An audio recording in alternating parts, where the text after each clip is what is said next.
Shalom saudara, apa kabar?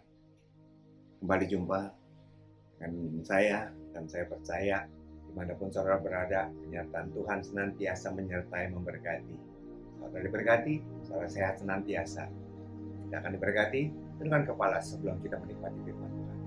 Terima kasih Bapak, sebelum kami menikmati firman-Mu Tuhan, kami minta hikmat-Mu ada menyertai setiap kami Bapak. Tidak ada satu orang pun Tuhan yang kami tahu. Tidak ada satu orang pun yang bisa mengerti akan firman-Mu kalau Engkau sendiri tidak memberikan hikmat pengertian buat setiap kami. Oleh karena itu, kami minta Roh Allah Roh Kudus menyertai mengurapi setiap kami, khususnya hamba-Mu Tuhan dan jemaat-Mu dimanapun mereka berada. Sampaikan isi hati-Mu, dalam nama Yesus kami siapkan hati kami. Semua yang siap diberkati sama-sama katakan, amin. Buka bersama dengan saya firman Tuhan. Buka bersama saya firman Tuhan dari 2 Raja-Raja 6 ayat 1 sampai dengan 4. 2 Raja-Raja 6 ayat 1 sampai dengan 4. Saya tunggu sampai saudara bukan ayat tersebut. 2 Raja-Raja 6 ayat 1 sampai dengan 4. Ya, saya mulai. Ayat 1. Firman-Nya berkata, pada suatu hari berkatalah rombongan Nabi kepada Elisa, cobalah lihat, tempat tinggal kami di dekatmu ini adalah terlalu sesak bagi kami.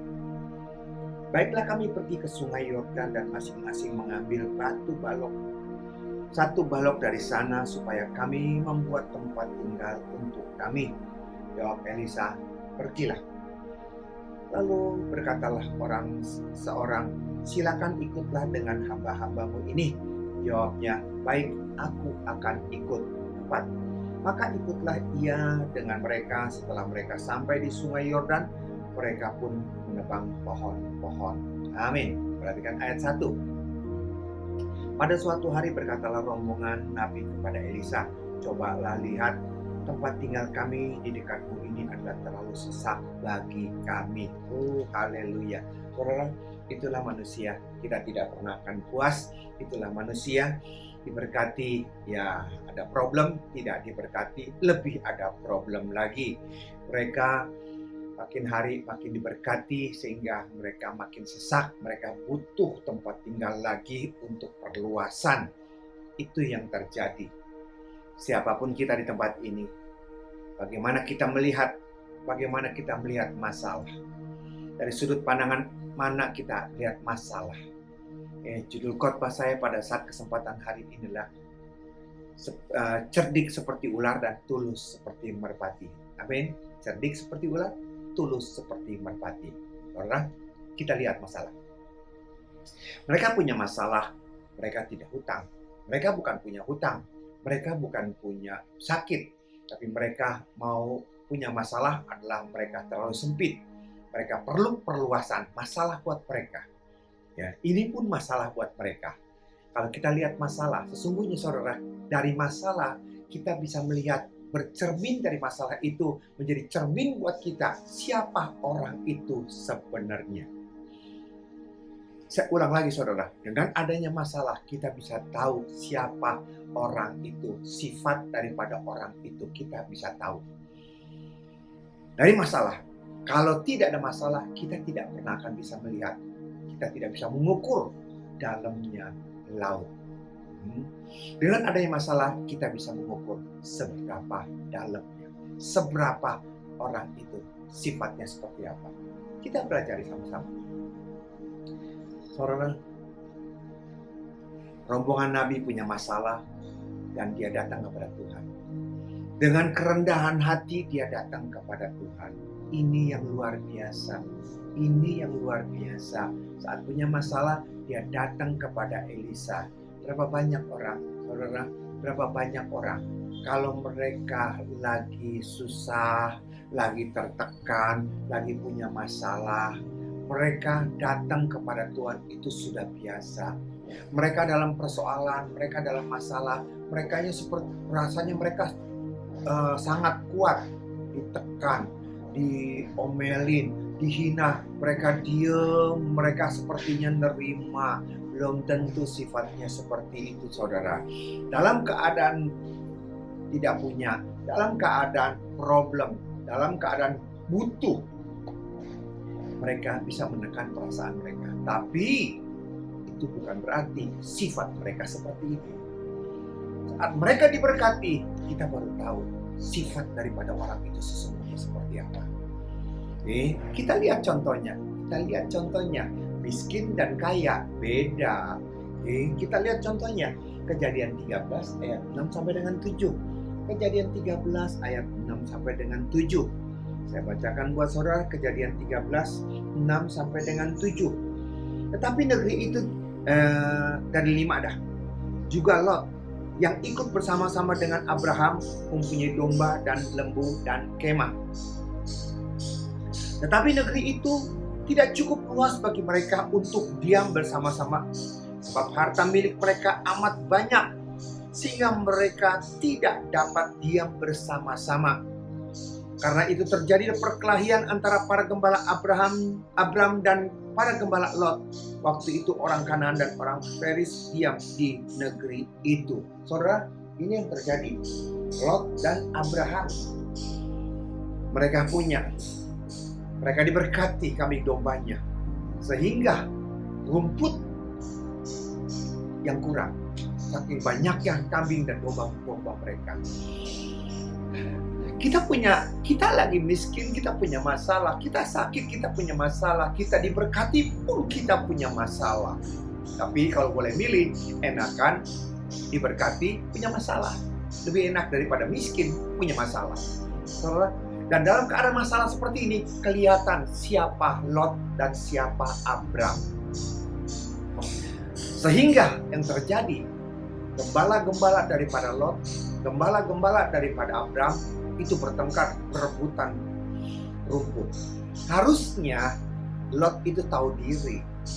Dia bisa punya kambing domba segitu banyak, diberkati luar biasa karena ada Abram di sana yang diberkati Tuhan, dan dia dengan sendirinya nyempeng sukses. Itu istilah saya. Dapat imbasnya akibat dekat dengan Abram, dan dia juga diberkati. Dan yang tidak tahu dirinya, begitu ada perselisihan, tidak lihat, tidak terdengar, tidak tertulis di sana, Lot mundur, ngalah, atau marahin kambing domba, gembala-gembala mereka, tapi seolah-olah itu lumrah. Ya perebut-rebutan lah. Seperti hukum rimba, yang menang, yang menguasai, yang kuat, yang menang. Itu yang terjadi. Siapa Pak adu-adu kuat? Siapa yang kuat, dia menang. Tidak tahu diri dia, kelihatan siapa dia. Dan Abram itu luar biasa, dan dia berkata, tidak baik apa kata orang. Kita saudara, kenapa masalah rumput saja, masalah kambing domba saja, masalah makanan ternak saja kita jadi ribut saudara. Oleh karena itu, ayo sekarang kita tentukan, pilih. Kau pilih yang mana? Kau pilih dulu, itu luar biasa Abram. Ketulusan hatinya itu luar biasa. Dia yang tua, dia ngalah. Kau pilih. Kalau kau ke timur, aku ke barat. Kalau kau ke utara, aku ke selatan. Silakan pilih. Di sini terlihat siapa si Lot. Lot pertama, dia tidak menghargai bahwa dia tuh sukses karena Abram. Dia tidak menghargai Abram mengalah untuk Lot pilih dulu. Jujur, secara dunia rugi. Yang bagus-bagus dipilih sama si Lot, yang sisanya yang jelek. Tapi itu yang dilakukan. Ketulusan hati Abraham, dia biarkan Lot pilih dulu. Pilihan Lot adalah, yang Lot lihat adalah ada taman yang luar biasa seperti taman Tuhan. Oh, seperti kota Mesir. Oh, luar biasa. Itu yang dia pilih. Artinya buat kambing dombanya terjamin, dan buat diri dia terjamin karena dia hidup di tengah-tengah kota. Artinya apa? Dari hulu ke hilir dia sangat strategis. Itu pilihannya. Saudara, dalam keadaan kita punya masalah dan problem, kita harus cerdik seperti ular dan tulus seperti merpati. Ingat itu. Ketulusan si Abram orang dunia bisa berkata apa? Bodoh. Apa yang akan kau perbuat dengan sisa-sisa tanah gersang, tanah kering, tanah padang seperti itu? Apa yang akan kau buat?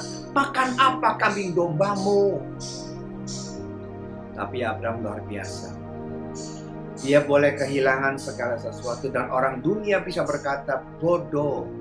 Tapi satu hal, Tuhan menyertai dia.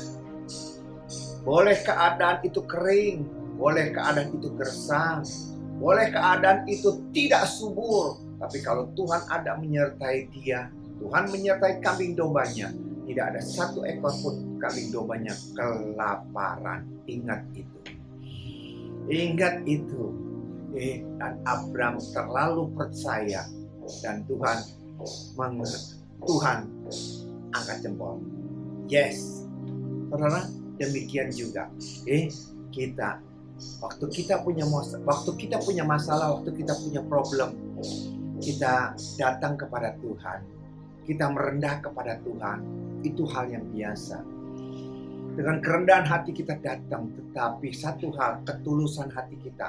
Apakah kita sungguh-sungguh datang dengan ketulusan hati, datang kepada Tuhan, sungguh-sungguh mengandalkan dan sungguh-sungguh percaya, atau kita datang sekedar untuk menyelesaikan masalah, untuk menyelesaikan hutang, untuk menyelesaikan sakit penyakit kita. Saudara, datang dengan ketulusan. Dan demikian juga para nabi, saat mereka datang dan ketulusan mereka datang minta petunjuk daripada Elisa. Mereka mau ke hutan, mereka mau menebang pohon. Bagaimana menurut Elisa? Setuju? Oke, baik, atau jangan? Elisa berkata, pergilah. Artinya apa? Perbuatan mereka, tindakan mereka itu diakui, itu dibenarkan, itu dipunyai. Jalan. Kerencana mereka itu disetujui. Pergilah. Dan yang luar biasa, para nabi-nabi ini cerdik luar biasa. Bukan sekedar tulus mereka datang dengan kesungguhan hati untuk memohon petunjuk daripada Elisa tentang rencana-rencana yang akan dilakukan, tapi kecerdikan daripada mereka. Saudara, kita lihat di dalam ayat kedua. Di dalam ayat kedua, Kejadian, di dalam ayat kedua, kembali di dalam 2 Raja-Raja 6 ayat kedua. Baiklah, kami pergi ke sungai Yordan dan masing-masing mengambil satu balok dan dari sana supaya kami membuat tempat tinggal untuk kami. Jawab Elisa, pergilah. Yang ketiga, lalu berkatalah seorang, silakan ikutlah dengan hamba-hambamu ini. Jawabnya, baik, aku akan ikut. Saudara, inilah yang kecerdikan yang luar biasa. Kita datang kepada Tuhan, kita berdoa kepada Tuhan, dan Tuhan memberi petunjuk. Tuhan meng-ACC, Tuhan berkata, ya. Dan yang luar biasa adalah mereka pergi dan berkata, Elisa, ikut dengan kami. Saudara, dari hal seperti ini timbul pikiran saya, Nabi Elisa disuruh, dia tuh bukan tukang-tukang tebang pohon. Untuk apa dia datang? Untuk apa dia ikut ke sana? Untuk apa diajak? Sebenarnya kita berkata, aduh ilah, ngapain ngerepotin? Untuk apa dia datang? Tetapi inilah yang penting, kecerdikannya. Saudara, kita tidak pernah tahu ke depan itu seperti apa. Kita tidak tahu. Jangan kata besok, hari ini sore, hari ini kita tidak tahu apa yang akan terjadi. Dan mereka begitu cerdik membawa Elisa beserta dengan mereka ikut ke hutan menebang pohon. Benar saja tuh, saudara. Kita lihat ayat kelima. Kita lihat di dalam ayat kelimanya. Dan terjadilah ketika seorang sedang menumbangkan sebatang pohon, jatuhlah mata kapaknya ke dalam air. Lalu berteriak-teriaklah ia, wahai tuanku, itu barang pinjaman. Kita tidak pernah akan tahu ke depan itu seperti apa. Tapi satu hal yang membuat kita luar biasa, membuat kita aman, membuat kita tenang adalah kalau Tuhan selalu ada menyertai kita. Kalau Tuhan ada menyertai kita saat ada problem dan masalah, Tuhan jawaban, Tuhan pertolongan buat saudara saya. Katakan amin. Ya, kita bukan saja berdoa untuk minta izin, untuk minta petunjuk daripada Tuhan, tapi kita mengundang Dia untuk ada menyertai dalam pekerjaan kita. Itu yang luar biasa. Saudara, seringkali kita sendiri membatasi diri kita. Tuhan gak usah direpotkan lah. Dia kan Allah. Dia sibuk dengan masalah-masalah yang besar. Masa nebang pohon saja kita mau sertakan Tuhan. Masa dalam hal-hal sepele saja kita mau menyertakan Tuhan. Sudahlah, lagi juga nebang pohon. Tuhan mana bisa nebang pohon. Tuhan gak biasa nebang pohon. Kita yang biasa nebang pohon. Kalau Tuhan sudah perintahkan, ya oke, tebang. Ya udah, jalan tugas kita. Ini dia kecerdikan daripada nabi-nabi. Mereka tidak puas hanya dapat petunjuk pergi, tapi mereka mengundang anaknya Elisa untuk ada bersama-sama dengan mereka. Dan saat mereka ada problem, saat ada masalah, ada Elisa di sana. Saat kapak mereka jatuh ke sungai, yang terjadi adalah langsung problem masalah terselesaikan, didoakan, dan kapak itu timbul lagi. Ada amin? Yes. Betapa pentingnya. Ada satu ayat lagi yang dimana yang luar biasa mirip dengan hal itu. Kita lihat dalam Yohanes 2. Yohanes 2 ayat 2 sampai dengan 3. Yohanes 2 ayat 2 sampai dengan 3. Kita baca Yohanes 2 ayat 2 sampai dengan 3. Yesus dan murid-muridnya diundang juga ke perkawinan itu. Perkawinan di Kana. Saudara sudah hafal. Ketika mereka kekurangan anggur, Ibu Yesus berkata kepadanya, mereka kehabisan anggur. Mereka kehabisan anggur. Kata Yesus kepadanya, mau apakah engkau daripadaku, Ibu? Saatku belum tiba. Saudara, ini luar biasa. Dalam perkawinan, Yesus diundang.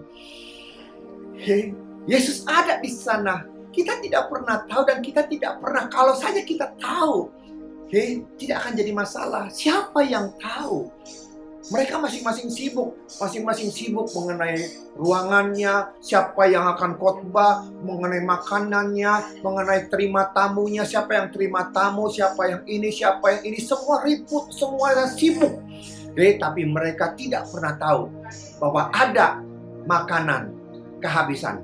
Mereka kehabisan minuman, anggur mereka kehabisan. Dan di situ ada Yesus. Ceritanya kita bisa tahu. Akhirnya Tuhan mengubah air jadi anggur.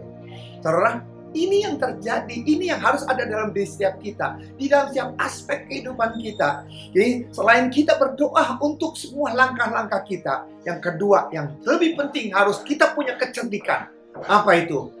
Undang Dia.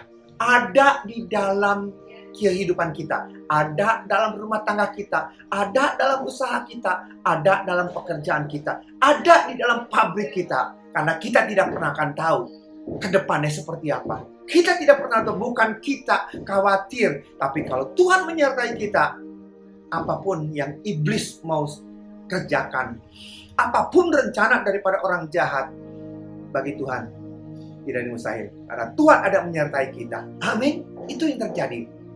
Kita berpikir seperti ini. Tuhan tugas daripada Tuhan adalah perkara-perkara yang besar. Tuhan punya perkara-perkara yang besar. Jangan melibatkan Dia. Jangan bikin capek Dia. Masalah pesta, masalah anggur, itu urusan kita. Tidak usah kita pusing. Tidak usah merepotkan Dia. Saudara, inilah yang menjadi masalah buat saudara dan saya. Hendaklah kita cerdik. Kita tahu, kita mengerti. Dimanapun Dia mau direpotkan. Dia mau dilibatkan. Karena saudara, karena kita tidak pernah tahu akan ke depan seperti apa. Tetapi selama Dia ada menyertai kita, bagi Tuhan tidak ada yang mustahil. Amin. Tundukkan kepala kita berdoa. Terima kasih Bapak. Hari ini Tuhan kami diingatkan oleh firman-Mu. Kami tidak mau membatasi kuasa Allah yang luar biasa. Kami tidak mau membatasi pekerjaan Allah yang luar biasa. Hari ini kami tahu Bapak, kami harus mempunyai kecerdikan dalam menghadapi masalah dan problem. Kami hari ini kami tahu Tuhan, bahwa Engkau mau dilibatkan. Bukan saja masalah-masalah yang pelik, masalah-masalah yang sukar, tapi masalah-masalah yang sepele. Engkau pun hadir di sana. Engkau pun mau untuk terlibat. Terima kasih Bapak, Engkau mengingatkan kepada kami. Berkati jemaat-Mu, ingatkan mereka untuk melibatkan Tuhan. Bukan sekedar minta petunjuk, untuk sekedar berdoa apa yang harus mereka lakukan. Tetapi satu hal, mereka harus cerdik menempatkan Tuhan ada di dalam setiap aktivitas kami, aktivitas mereka, di dalam nama Yesus. Terima kasih Bapak, berkati jemaat-Mu, berkati negara kami, tutup pengustuhan kuasa darah-Mu, pulihkan ekonomi negara kami. Kami percaya COVID-19 sudah dapat ditanggulangi karena ada orang-orang benar selalu berdoa. Terima kasih Bapak untuk berkat-Mu, dalam nama Yesus kami berdoa. Haleluya, amin. Demikian saudara firman Tuhan, sampai jumpa dalam sesi akan datang. Tuhan Yesus memberkati. Shalom.